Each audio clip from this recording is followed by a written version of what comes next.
Welcome, everyone, to the Deep Dive, the podcast that skips small talk and goes straight for the concepts that shape our thinking and behavior. In this podcast, cold expertise is defenestrated as warm philosophy is enthroned in an attempt to explore the field in which we're all scientists looking for answers, living well.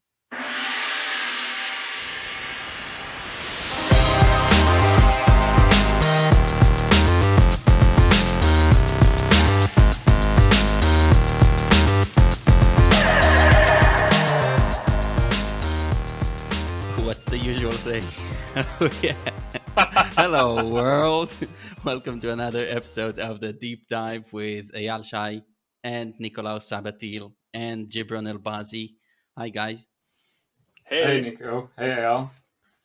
It's really good to have the three of us convene here for a special episode. And just a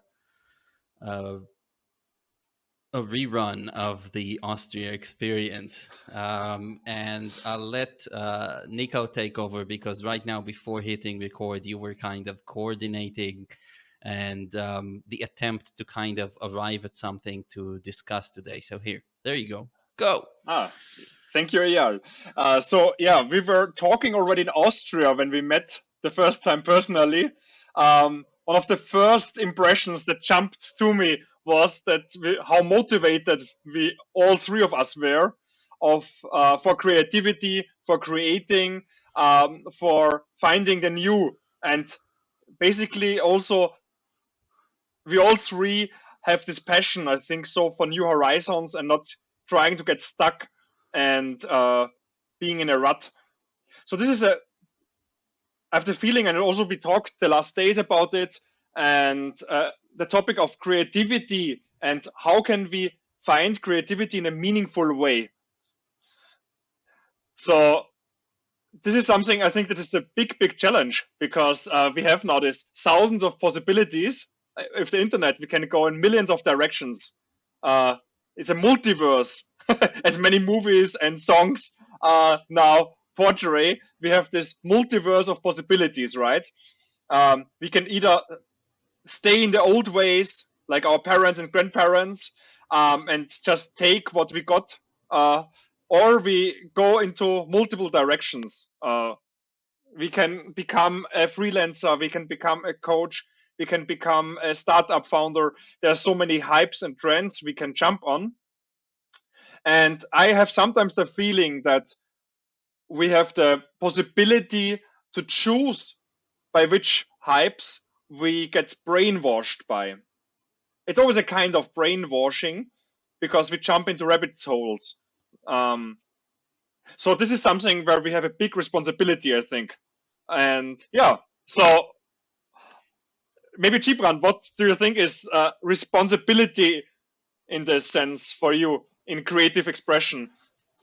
Wow. I think if you I think everyone can be creative to some extent, but it's also, I guess, a choice to be creative. Like you have maybe this urge to create, and some people maybe have it more than others, and it's like an urge to. It's like a force inside of you saying that you want to matter or make stuff matter, or it's like you're creating meaning in a sense when you're creating something because you're telling a story to yourself. And sometimes if you create something and other people see or consume it as well, they can taste of that story. You could maybe say responsibility or maybe obligation even, if you have a very creative mind and like this untapped source of beauty and truth, in the sense that you almost have an obligation to show it to the world or to express it. And I guess there are also a lot of the, I guess, troubles that, in my opinion, lots of people have, but aren't maybe listened to, or they don't even notice themselves, is that they are keeping themselves from being creative, doing creative work, because it maybe doesn't pay the bills, or they think it can't pay the bills, or they try to follow, status game stuff, money making, whatever, and anything that it at least isn't creating in a sense. And at least in my case, if I'm not writing for a few days, I'm getting kind of moody, and if I'm not writing for weeks or months, then I just get depressed. It's I just have to create. I mean, I can also do something else than writing, of course, but I have to create something. And if I go like a few days without my creative expression, it it's hurting me, and also my loved ones around me, my kids and my wife. So I think I have a responsibility to create, because I have that urge to matter or make stuff matter. And I guess it differs. I'm not sure. I mean, when we were in Austria, I had the impression you guys as well, this urge to create, and especially what we're doing now, which is pretty cool, is creating together, which is like an even like next level thing. Yeah. To me, I always think about creativity. The image that comes to my mind is an octopus that's kind of has this decentralized nervous system with the tentacles kind of doing their thing constantly, right? And looking along different crevices.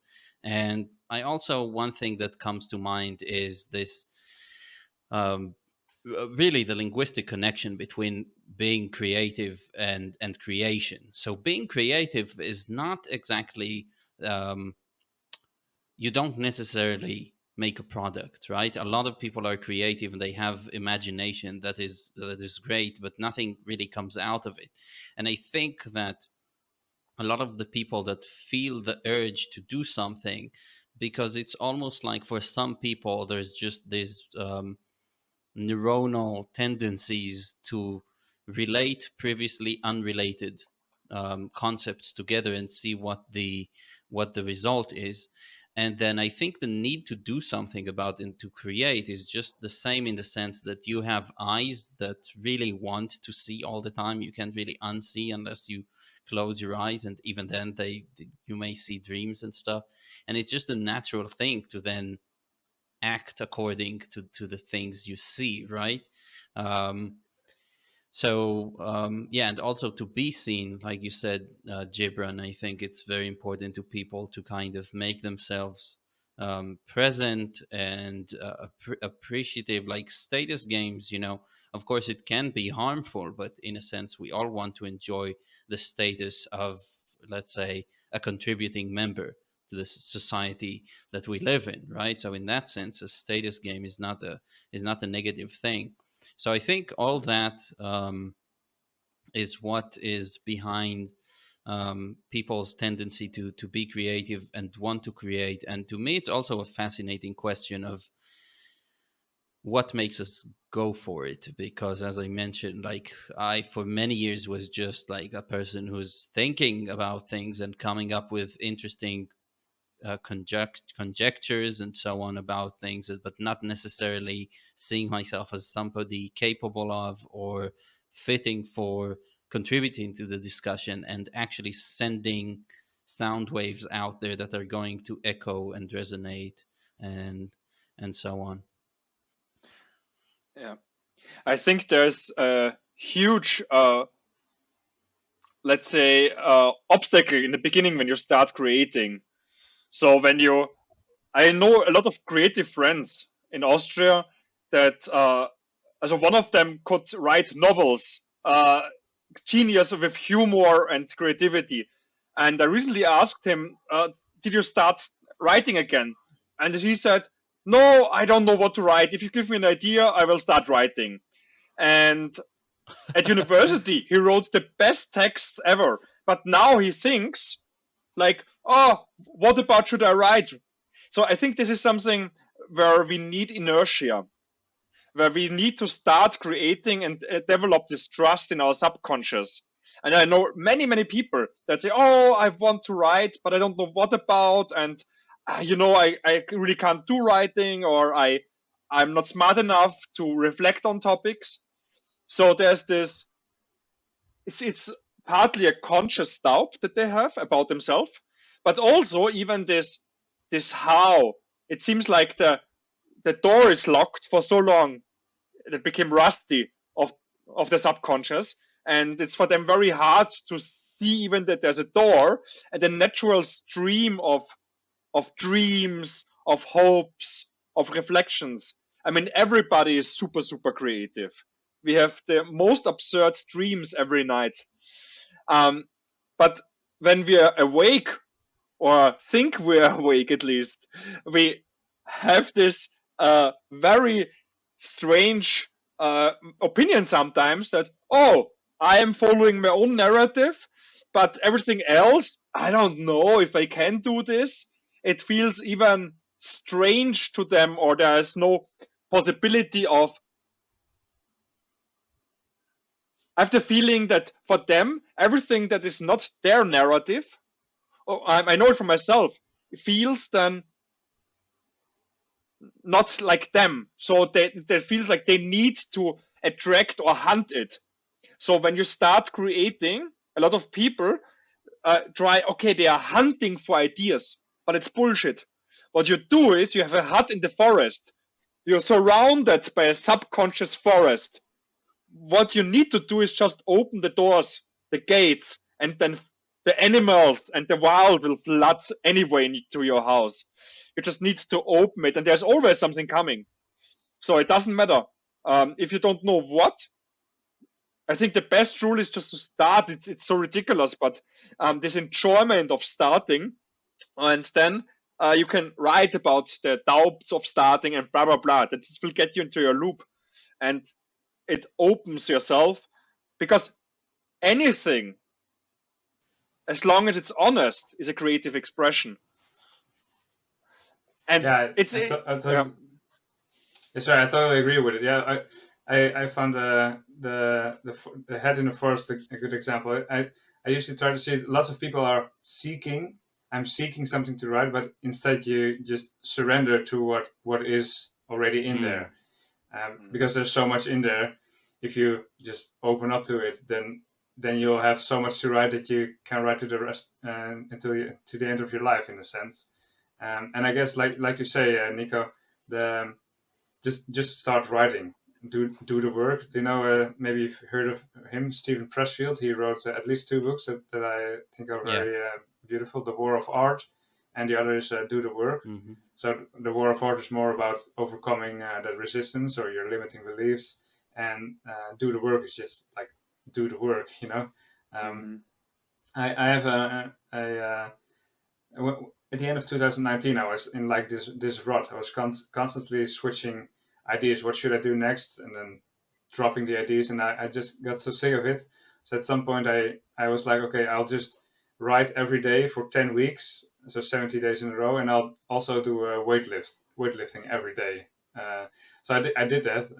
I even made like this hashtag, write, lift, repeat, and then every day I posted my the number of words I wrote, and the amount of volume in kilograms that I lifted. But that got me into writing every day. And at first, stuff started coming out. It was, just like surface level stuff. But then more deep things started coming out. And after like 70 days, I wrote more than 40,000 words, and it's in a sense it changed my life, because that set me on my a writing career and marketing career. And you don't have to know what you're writing about, even if you're literally typing gibberish or blah blah blah for the first 10 paragraphs. At some point a thought pops up and you just write that down, and then, well, you continue. um, it's it sounds like such a weird exercise, but I think it's like one of the most powerful things you can do if you're stuck. And maybe it's not writing, maybe let's say you're a painter or an illustrator, comic book artist, singer, whatever. You just do like your minimum amount of work that you can do every day. I call it like the atomic unit of production. It's like half stolen from James Clear Atomic Habits idea, and maybe you probably heard of him. So you just write for 15 minutes each day, or sing one song each day, or whatever. I don't know. Have you done like exercises or challenges or something like that? I yeah, like just starting is sound idea, and I think I'm trying to think about what behind it, also in terms of, like, let's say neuroscience or something like that, right? We think we are, right. The self is a very convincing illusion that we're kind of in, and I think that when we're in that self mode, let's say, and in neuroscience terms, we're probably like the DMN is on, um, and you're looking for something, and it's really when you're so when you're believing very much the idea that you were there, there's really no dialogue. And I think that creativity is really all about dialogue, because as I said, it's about relating to previously unrelated concepts and seeing what happens. And to do that, you need to hold two things in one mind, and that, I think, is best done by going back and forth between something. So I think that just doing it, really you realize that when you drop and you kind of take the DMN is maybe um, offline, then things start flowing in, and then you can intermittently critique them from your own point of view, and there's an inner dialogue there that kind of creates the thing, and then it's easier to flow, because that's really the hard part. We want to get rid of ourself to start doing something, because the moment you're doing something, you're losing yourself. You're just in the flow with the thing.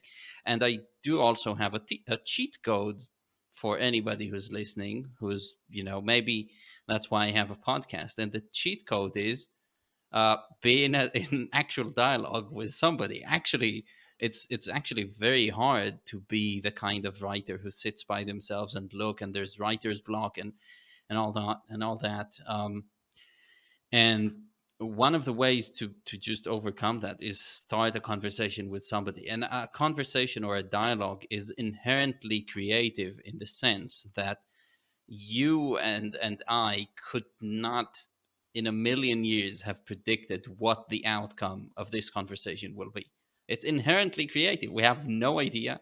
And this is very much like what comes into our minds at night as dreams or something like that. We have no idea. We have no way of predicting it. Inherently creative. So always be in dialogue. If it's hard to do it with yourself, because for some of us we are in a rut and in a habit of being ourselves very much, which, in the long run, I really wish to see everybody just being able not to do that for as long as possible. Yeah, so I think create a dialogue is a really a good way of doing that.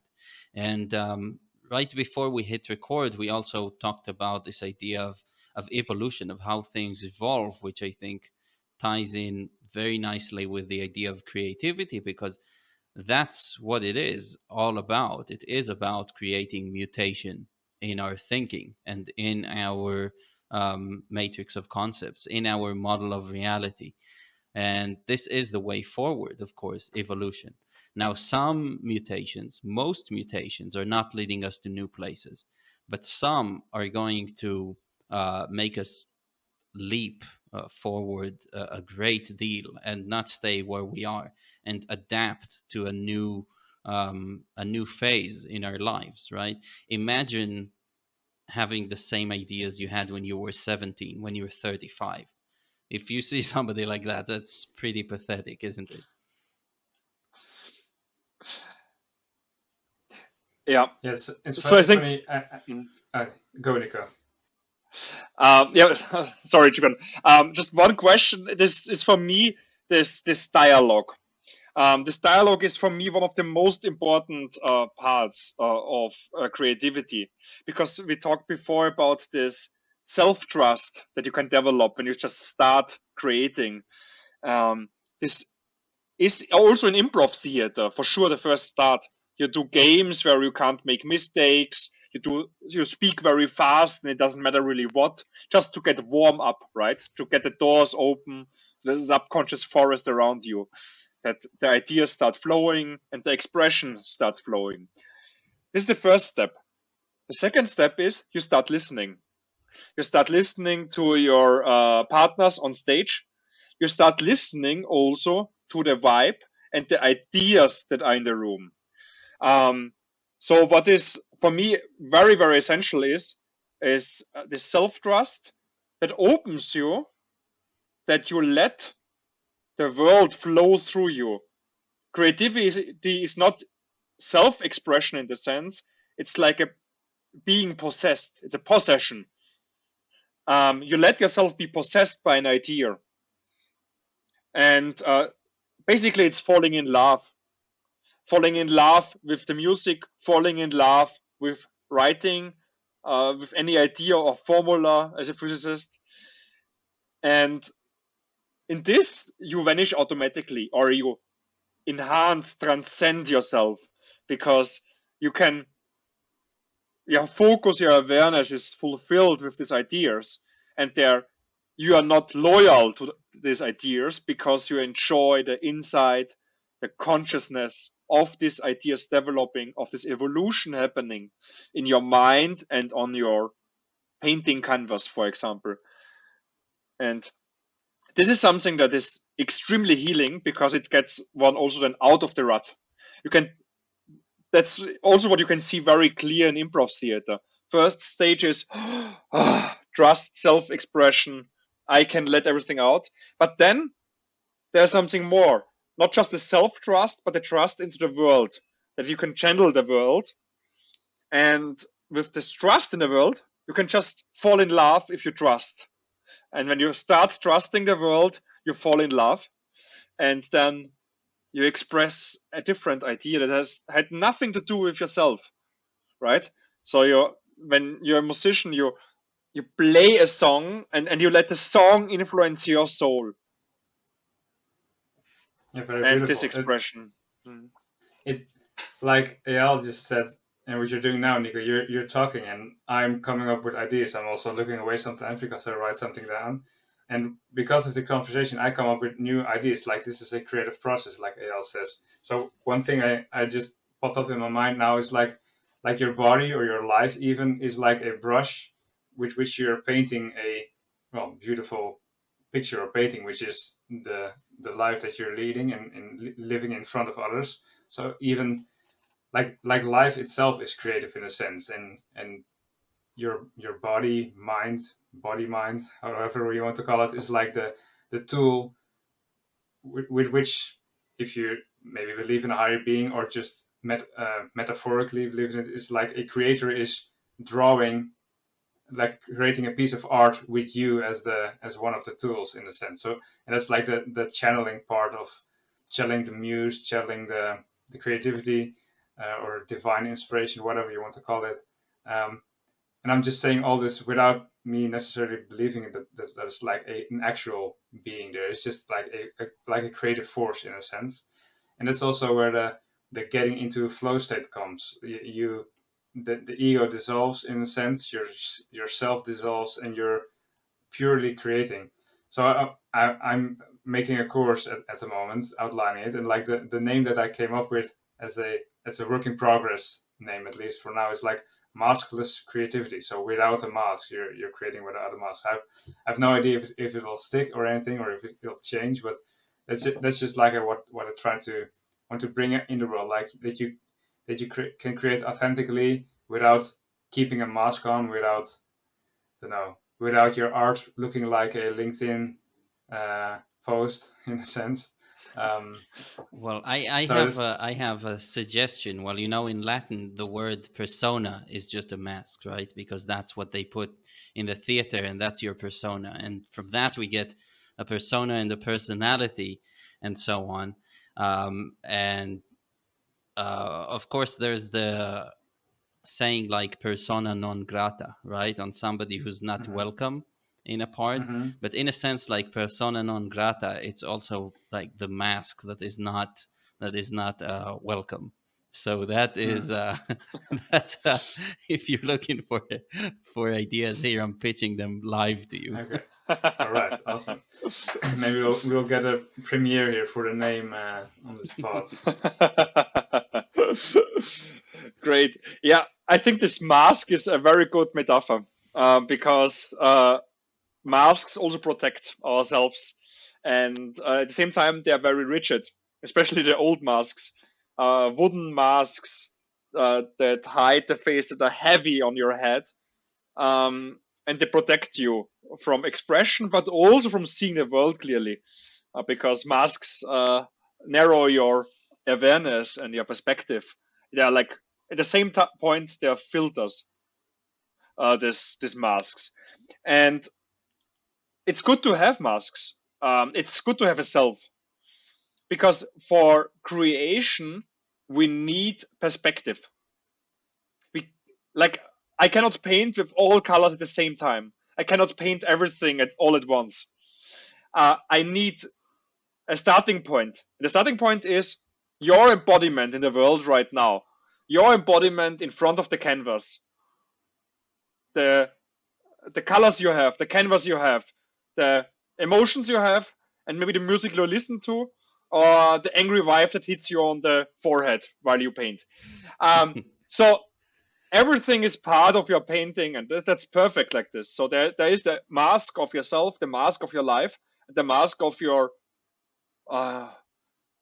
being, time and space being, and this is fine, because also I think what is dangerous to give creativity something like an appearance of purity, because that's utter bullshit. There's nothing like purity, because it's just everything is dirt. And painting, singing is always dirty.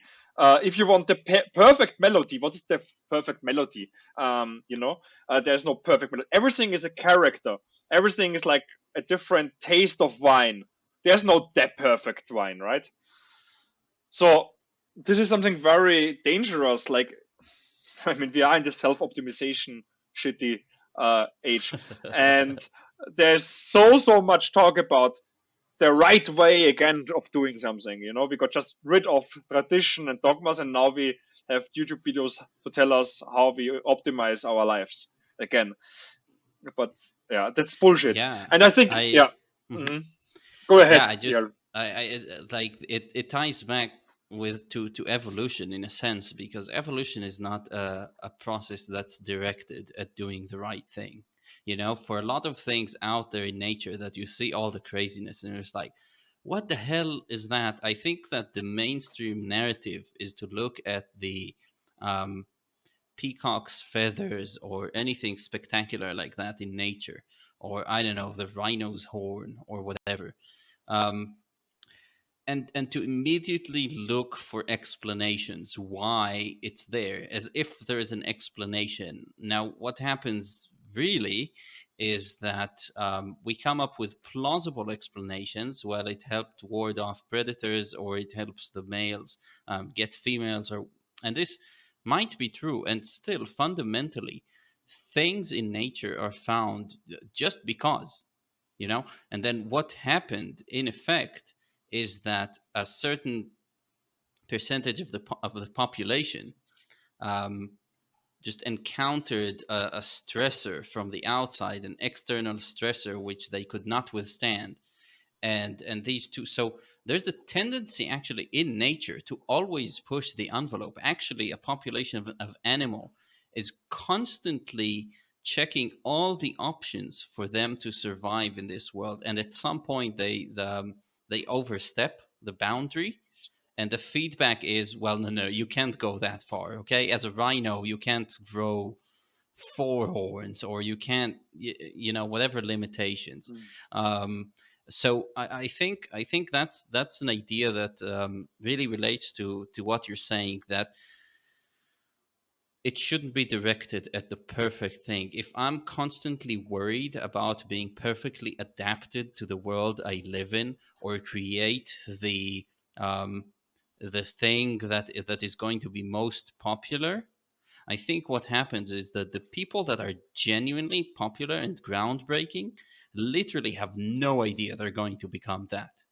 When it comes to them, it comes as a surprise. Then you have a moment there where there's like big wave of popularity. So you have copycats, and they could do somewhat well in terms of popularity, because they're now riding this wave of popularity, right? The latest viral meme or whatever. But eventually, the next person who's going to make it big and is going to be remembered for being completely creative, it's almost a matter of luck if we just find him, you know? I mean, just look at this latest viral meme with Emmanuel, right? You've seen that emu who's I haven't ruining. seen it. Is it with a You peach haven't seen? woman? No, it's a lady who works on a farm, and she's trying to take a video of herself like petting the antelope or whatever Ah, she has yeah. there, and Okay, I've the seen it. Yeah. emu is like getting in the frame, and she's like, Emmanuel, don't. Huge hit, right? She's on Jimmy Fallon. She's like on TV or something. She could not have known like this perfect thing for the perfect right. That just really kind of goes straight into the current taste that humans have in what's viral. There's like she could not have foreseen that, and I think that's the nature of things, and that's the nature of creativity, and that's why it's so important not to direct your. If it's directed, it's almost as if it is directed, it's almost not creativity. It's almost this like fixation. It's actually quite rigid because you're trying to get it right, and being creative is all about just letting things mingle there. And of course you want to do something about that because you even have no idea if it's going to succeed, so you want to be putting stuff out there and not knowing if it's going to succeed, and get the feedback 999 times out of 1,000. You're not It's not going to get traction, you know. But the only way to win the lottery is to play, right? Except I do think the chances for you to actually find your niche and find your true fans, as they're called, or whatever, that's actually quite large if you're engaging in creativity for decades of your life, because Yeah, your I think that. intuition also gets much better. Yeah, I think it's even if you essentially what you're saying is you if you channel something instead of directing it, because if you like we're like almost 8 billion people here on Earth. That's 8 billion different perspective, or like Nico says, filters. There are 8 billion different filters, and each of them has a chance to create something that no one else could create in a sense. But it only happens if you uh, well take off your mask. If you or if you just if you let it like this creative force run through your filter, or run through your that the thing that is unique to you, and then what comes out is authentic. And like you say, Al, it doesn't it comes unexpected mostly because um, you have no idea exactly how other people's perspectives or filters or masks look like, and but also not your own. So what comes out sometimes hits a chord, and like the emu whatever the animal was called that went viral. Um, that only happens if you're not directing it really. At least most Yep. of the time. I mean, sometimes could maybe fake something, but you can't keep it up. You can't do that for years in a sense. So if you stay authentic, you get like lots of shots on goal, because there are many moments where something that you're doing will hit a chord, strike a chord, whatever you call it. And then maybe to tie it to maybe it's too much politics thing, but just let's say you have a very authoritarian regime where everyone has to here in Dutch we say eenheidsworst, uh, everyone eats the same sausage. uh, so if you have a culture where everyone has to be the same, do the same, think the same, then you stifle creativity, and you won't get that natural selection or evolution happening because everyone um, has the same mask on. No, there's no novelty. There's nothing new that could withstand an environment that is changing in a sense. So your whole culture is slow to change or slow to adapt. And that's what you maybe see in China or saw in China like the last 40 years or whatever with communism, everyone having to do the same thing, but you see that almost no novelty came out of China. Everything was made in China, but only what was made in China was copycat stuff. And the novel things were happening in the United States, in Silicon Valley, where you had, I'd say, a free marketplace of ideas in a sense. So it's super important. So you can do everything yourself, like surrendering to your to the inner muse. But if you live in a culture where doing that gets you into jail or worse, or prison or whatever, then you don't, because you want to stay alive and take care of your family. So it's like a That's I mean, that is almost one for one what David Deutsch says in his books about creativity and about cultures, like cultures being creative and actually adapting. And just as you say, adaptation is stifled when there's a strong sense of a moral code, or a code that you inherit from your ancestors and you must do as they did. Now, in old times, this made sense because the world didn't change. So we really wanted to do what worked for your ancestors. But at some point, if you have the resources, you must have an R&D department, right, and do that. And he gives an example. To interrupt, like in a tribe, that would be the shamans, like doing maybe weird Maybe, stuff. maybe, but they probably are not like civil engineers and stuff. Like if Oh, you're thinking about actual technology, like they could be for the soul, but he's talking more about technology.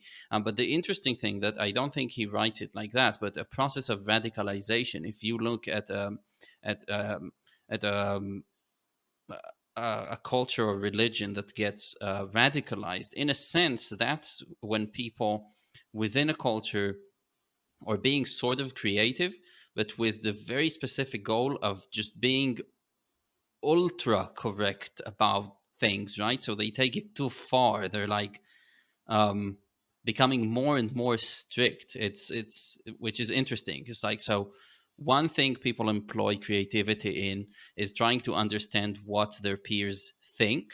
So to be completely accepted at all times by everyone else. But that stifles progress because they don't want to appear weird. They don't want to show up and say, it's like, hey, look, we can break this rock in a different way and do something new with it, right? And they're going to be mocked or something like that. And also, you have like the religious leaders, like the active agents of radicalization that are actually there and are constantly thinking, and they are bringing novel things into life, but these novel things are just increasingly more unhinged and yeah, are just, they get into their own head and basically just they can sway a bunch of people around their idea and completely get decoupled from reality. There is the phrase of art should shock the comforted and comfort the shocked. And I think that's very true. There's this very, very sad story of John Lennon in his last days. His last interview, I think, was 2 hours before he was murdered. It's on YouTube, a radio interview, and he's asked if he misses the times with the Beatles, and then he very honestly said, "Yes, for sure. Sometimes this creative combination of a family that were creating music for 20 years. On the other hand, he said, we became craftsmen. We knew how to write the next hit. We knew how to write the next perfect album. It was not a sense of risk anymore. They had to sit there, work for it, and they were craftsmen. Wow. And now, when I come home, he said, I'm looking forward, especially now when I have, with my children, I sit at home and I can just jam. And I can jam with the people I want to. And I have enough of money that I don't have to care about the outcome. I don't need any contracts anymore.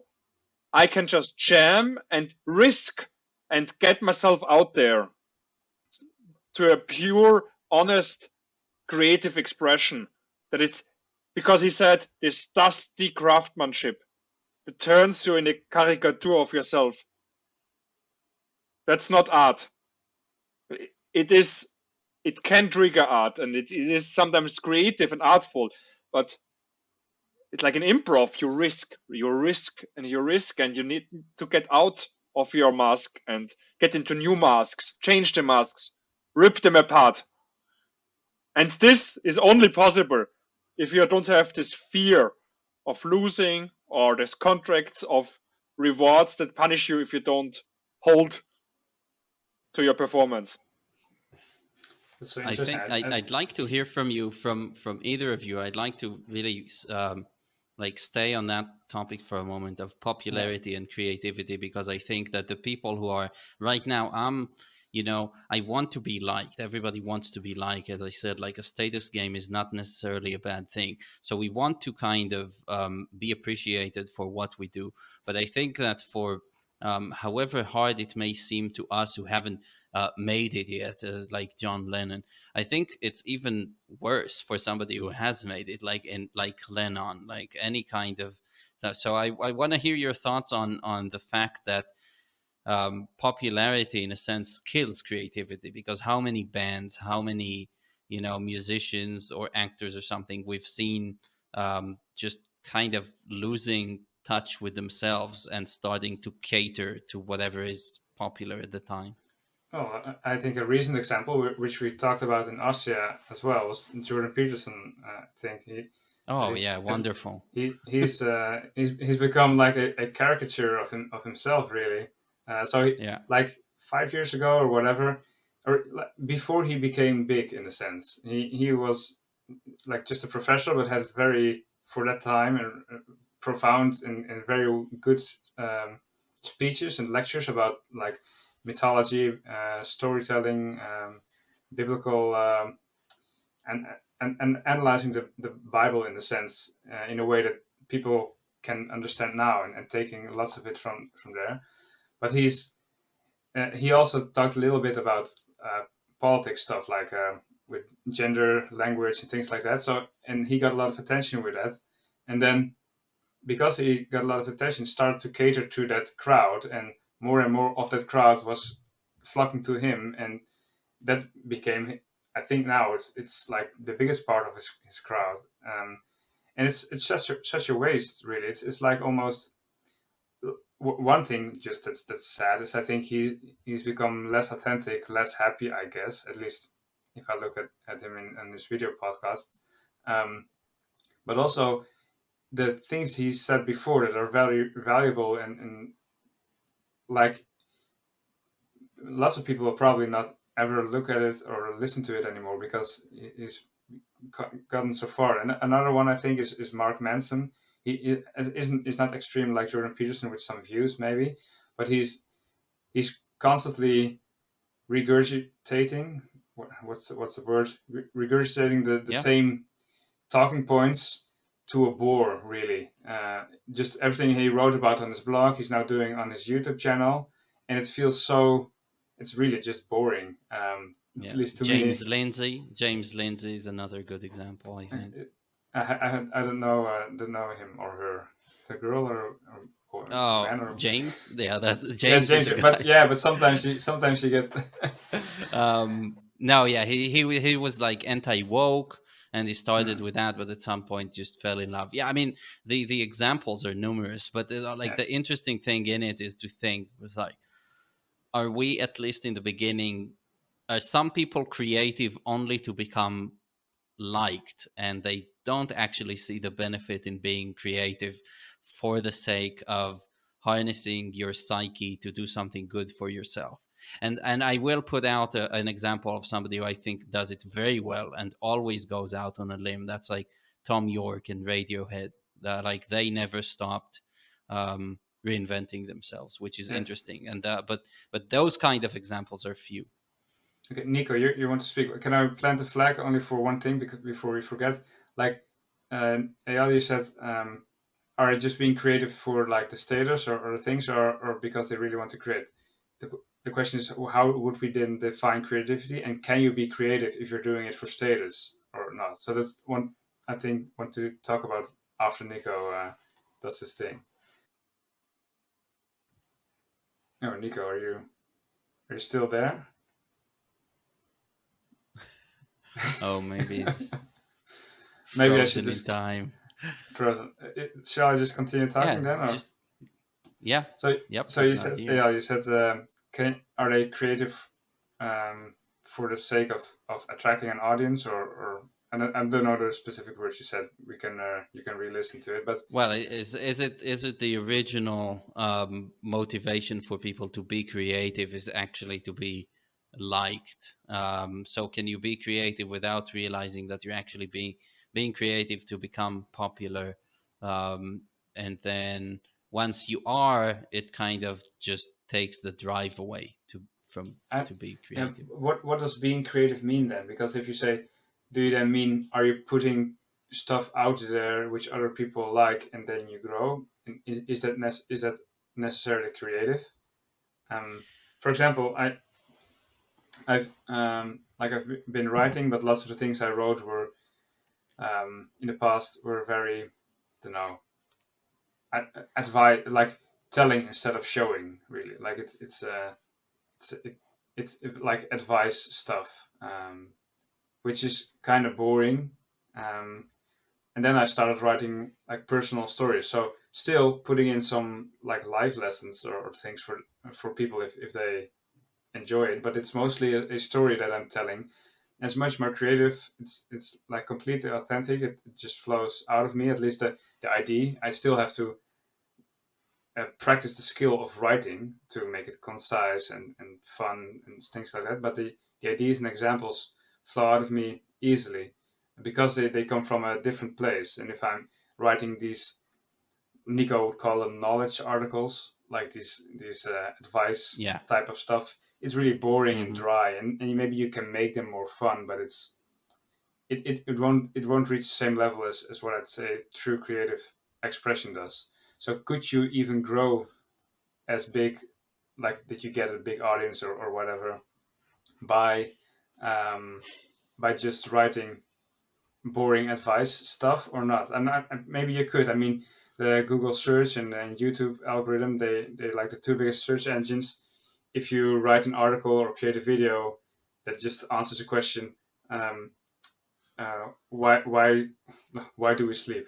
Why should I sleep 8 hours a night or whatever? You could make something and lots of people will see it Well, and you get an audience, but it's a bit boring maybe. I think I think just to complicate things further, and then obviously giving Nico the stage because he dropped out for a moment.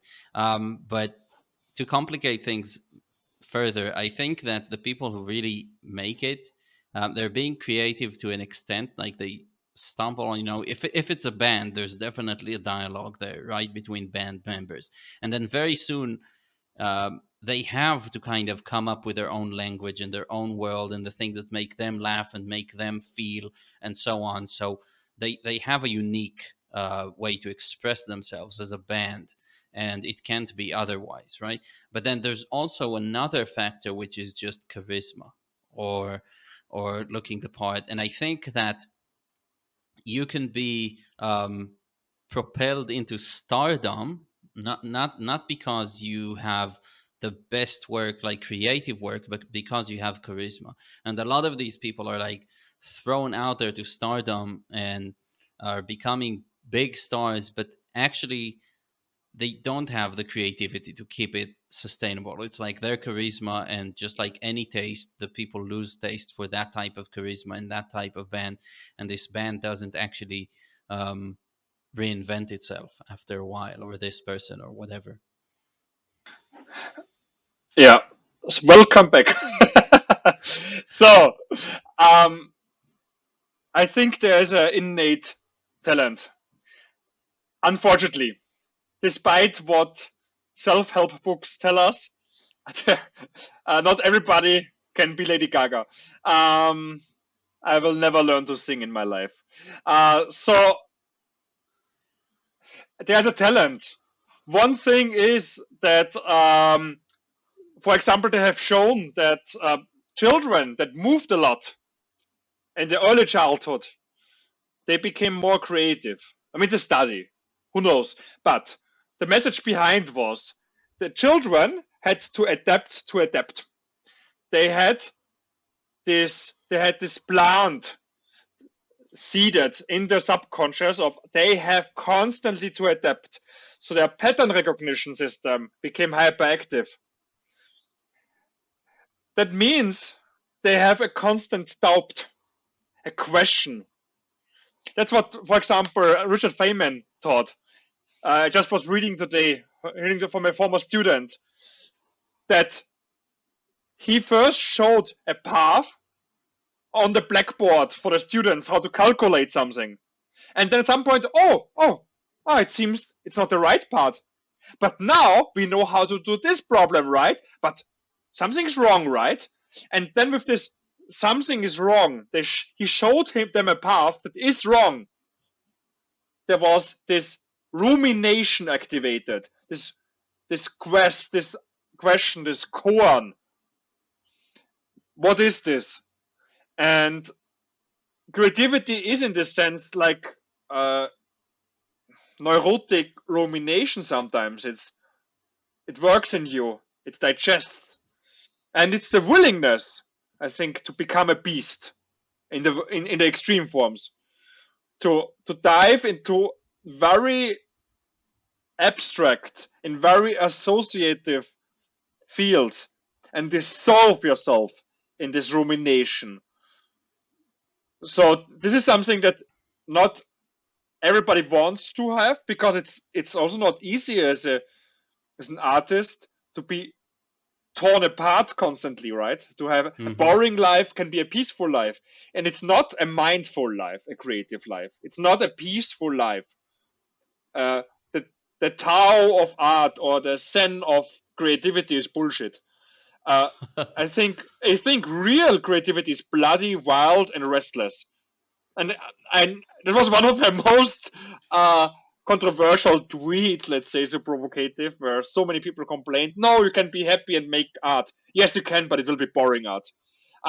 It can be meaningful to you, but for becoming a meaningful artist, you have to digest the nightmares of the population. You have to digest the nightmares of your family and your neighborhood, because only the stuff that comes from the deep ground, from the muddy water, from the dark depth, is meaningful also to others. I mean, if you write, I don't know, my washing machine doesn't work, it's nice, maybe good for you, maybe it's meaningful art that you write poems about your washing machine.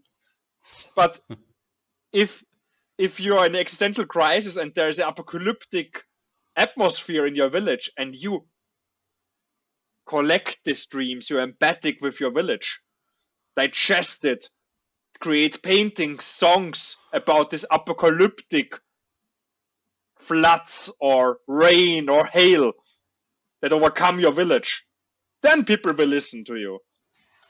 I'm not sure if I So fully you're saying agree. there's a reason. Okay, I was just gonna joke and say there's a reason why the Bible speaks about floods and not about the tender stalks of wheat just growing as they do every year.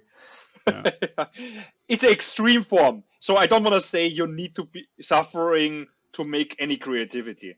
What I mean is creativity is rumination, and rumination, like a cow ruminates grass again and again and again. So that means the more meaningful it is to the collective, the more resonance will be there. So it's a collective dreaming in a sense. Yeah, indeed. Yeah, I have a few things to say as well. The ruminating cow, I just wrote it down. I tweeted it just yesterday. Maybe subconsciously you noticed. Someone asked, how would you describe a cow, if in personality or in and what would a cow be an analogy for, or for what process in your mind or head? So I said rumination or ruminating. So that's indeed what it is. And I also like to attach to what you said earlier. You have to make a choice to then do something with it. Maybe you should go from a ruminating cow to a bull, because then you have this force and this energy to go out there and do something with it. What I wanted to say, yeah, I also wanted to respond to the idea that you have to suffer. I think in the moment of creation, you don't have to suffer. I do think you can make meaningful art or whatever, meaningful stuff, because a small tangent, we've been talking about creativity, but I feel like we've been talking about it a lot, as if only art could be creative, and we haven't really talked about whatever technology or programming or building a house or something like that, which you have to do problem solving, creative work as well, which is not necessarily art. Anyway, the apocalyptic scenario where someone would write a poem about it could be very creative or meaningful or um, don't know, make people feel a lot. But I think you can only write something like that if you also have either the experience of the opposite of that apocalyptic side, the good side, or have the hope, or you can dream of the good side that's beyond it. Because if you only know the apocalyptic side, in a sense, only know the bad, then the bad is normal. You don't. So that's why I think creative people are also very much dreamers. You can imagine what better it could be, and because you're suffering, you see the gap. In a sense, you creativity allows you to see the gap between what is now and what could be. The same. That's why problem solving is essentially a creative endeavor, because problem solving is you see what's now and what could be, and that gap, I see it in my son all the time. He's a very creative boy, but I see him suffering as well because he can see he can imagine what he could do, or how for example, we were making a boat from wood and cardboard yesterday, and he gets very frustrated if it doesn't go exactly, it doesn't look exactly like he wants to, because he can't yet use the tools to make it exactly like he has it in his mind. So there's this gap, and this gap, I think, in creativity can create suffering or feelings of depression, that you're constantly not. It's not perfect yet. It's not perfect yet. You get this idea, and constantly suffering, creative or artist. But I think you can be that. You can be that your whole life and create the most beautiful art there is. But I do believe that you can go beyond it. That you can let go maybe of you can let go of that mask that you have to suffer because you have to see the gap. You can also say there is a gap, and I can take a step back and take off the mask and uh, look at the broader picture as just you being a brush from the universe creating something. And maybe for moments that you are creating, you can almost choose to jump into that mask and suffer, in a sense, or feel those emotions to be able to create. But then when you put your pen down or your brush down, you can go back out of it again, and then you can just be happy, I guess. I mean, a few months ago, I wrote a poem for a inter-intellect writing challenge, and it was a poem about hope, and it was about my daughter. Um, and when I was writing that, I was crying. But when I finished it, it was fine. I mean, I just went and drank my coffee and just went on with my day, no problem. So I think you can also just like put on a creativity suit, or in a sense, do the creative work and then get out. So you don't have to suffer all the time. Don't know No, what your ideas about it are. I think, yeah. Well, I was gonna say that, good or bad, you have to be very open to experience, right? You can't shut out certain things, and you can't expect to be very creative if you're the type of person who's really trying to engineer their world in a way so that they may only feel happiness or something like that, right? Or choose the kind of emotion or the mood that you always want to be in. Creativity is related to really letting go and being and accepting what comes, and that may be a good segue into something that I kind of floated in a tweet and Nico interacted with, and that is the idea of maybe we should look less at productivity, which is this idea that you should put out stuff that are valued by people. Because if you kind of go to the market with produce that nobody really needs, if you just take, I don't know, whatever junk you have, right, then nobody's going to tell you, it's like, oh, that's really good that you created all these things. And it's like, no, they're going to say you wasted your time, right? So really, it's implied in all this talk about productivity that we have to suffer online all the time.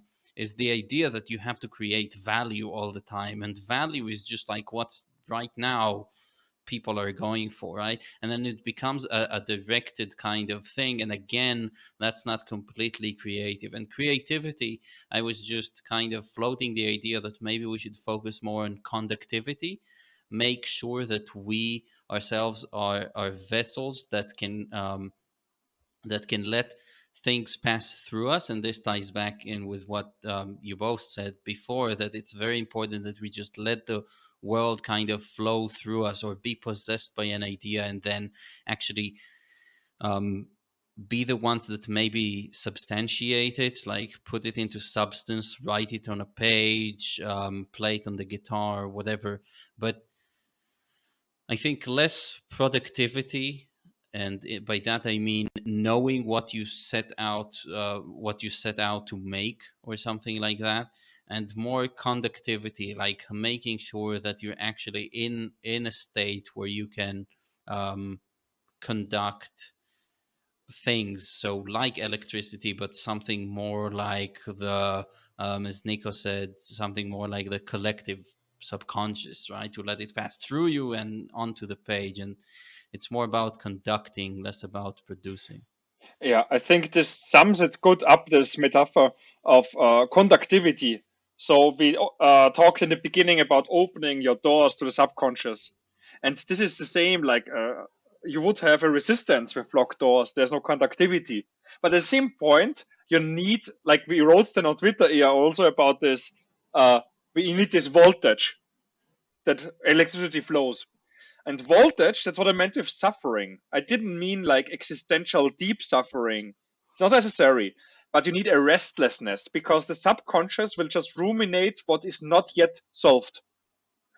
You will not, if you're super in blissful, mindful, whatever peace, you will not think so much about the problems at hand. But if you, it can be a positive change, like, this question about, I don't know what, how this ocean, this wild ocean in my painting, it doesn't let me sleep.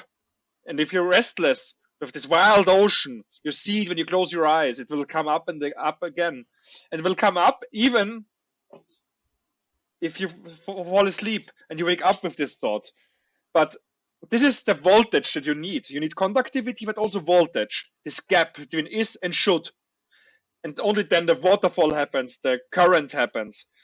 And this is something like a koan. You can open the voltage that sparks the creativity to further make this thread.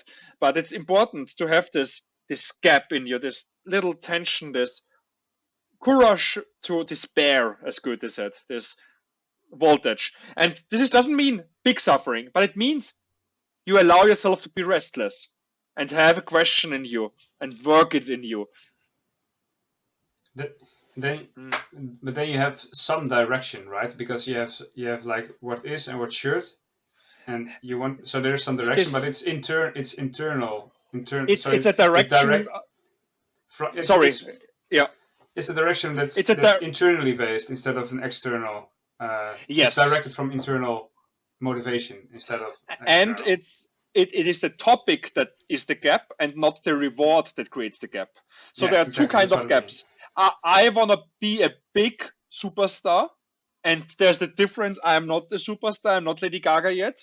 Or you have a gap between I want to express the spring, the season of spring.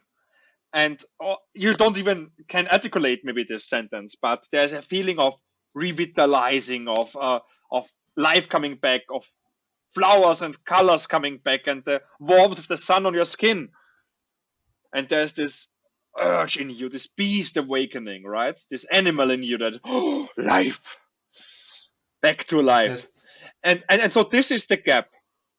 This is the gap that this internal rumination, this dream of the reawakened beast that comes alive. And this beast doesn't let you go. Not the reward of becoming a superstar or writing even a good poem or painting a good picture.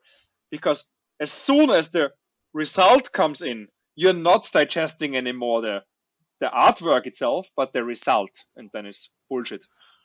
So I have an idea, um, a question maybe more, because I'm not sure what the answer should be for this. So you have, let's say you create you write an essay, very creative. You have a vision for what this essay should be. You're not there yet. You're writing it, and it's out there, and people can read it and enjoy it and understand what you try to communicate. Um, but there's also things like jazz or interpretive dance, where, like, well, you can see me, but the people listening not. But let's say I'm moving in all kind of weird movements. For an outside, so someone looking at it, looks like completely random. But the person inside, I'm sure, is feeling lots of emotions. It's like almost purely channeling their restlessness in a sense. Um, but what comes out, is it art, or is it the random firing of neurons or their restlessness? Is it art? At what level is it art? I've always found it hard to enjoy jazz or interpretive dance or things like that. Maybe because I'm not a jazz musician or not an interpretive dancer, but I find it So too out there for me. yeah, so there is the difference between games and play. Play is open play. Jazz is right on the edge between game and play.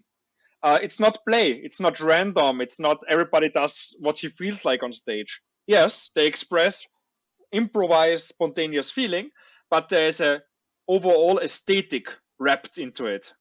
And I think this is also a good because we come soon to an end. So this is this wrapping of an aesthetic. We talked about perspectives that art is never pure. Art is never generalized or optimized because we have always this bloody human body in us that we express it with this perspective. And in this is aesthetic. This is an agency, a form of agency. And you can, to bring back the picture of physics, I don't know why, randomly. The thing is that you have different aggregates, right? You have liquid, you have solid bodies, and you have gas. Gas would be, in this metaphor, the free play. All particles do what they want. They don't articulate each other. You have liquid, loosely coupled, forming beautiful waves and waves that die and form and new forms. And then you have rigid bodies, the dogmatic China system, to come back to this. And I think creativity is in between because a waterfall can just happen if there's tension. A gas will not fall if you're just free playing, peaceful, blissful, whatever. Doesn't matter everything. Nothing has a meaning. This doesn't create a tension. It can flow everywhere. There's current. Liquid is fluid enough to have a conductivity to be transported, but also to follow the current of the voltage. And the rigid body just breaks at some point if there's too much tension. Beautiful. So that's such my a interpretation. Yeah. it's such a beautiful analogy, Nico. I immediately come to the thing that Bruce Lee said: "Be like water." It's just a few words, and essentially it captures creativity and life, and maybe your stance in life. And if you So put beautiful water into example. a cup, it becomes the cup. And this is Exactly. again the cup. The cup is a new mask. It's not. Water is always in a form. Mm. If you put water in a bottle, it becomes the bottle. If you put it in a cup, it becomes the cup. So this means that it's always in a form. It's always in a perspective. It's not selfless. It's So water. It switches Yeah, agencies. I can't believe that now after 70 minutes we've just come to the climax of this, and we do have a hard stop today, which is tragic at this point, but still nonetheless a reality. Yeah, this really is beautiful. But whatever you do, don't tattoo water in Chinese on you. That's kind of, don't do that. Um, uh, yeah, be this like is be like this. stone. Yeah. um, yeah, this has been such a wonderful conversation, and it's fun, and we should do it more for sure. Always appreciative to hear your wonderful thoughts. And again, I landed in the end in a place, in a territory where I couldn't be. I couldn't guess if I wanted. Where the aspiring Lady Gaga here says that China is like a solid. That's just stuff you can't make up on your own. Starting a conversation. Yeah, and I think Jibran is kind of like, I think he would be the Dutch prince, right? The Dutch prince. As in Prince the I'm not sure. musician. Yeah, If we're okay. into Okay. musicians now. Yeah, maybe. I'm not sure. Anyway, yeah, guys, what a joy! What a joy it was, and to next time, right? I'll Indeed. definitely. You can tell me what to link to if there are any new things going on for you, and we'll put that in the show notes. And let's keep in touch. Right. Thank you so much. Thank you so much. See you guys. Stay healthy and insane.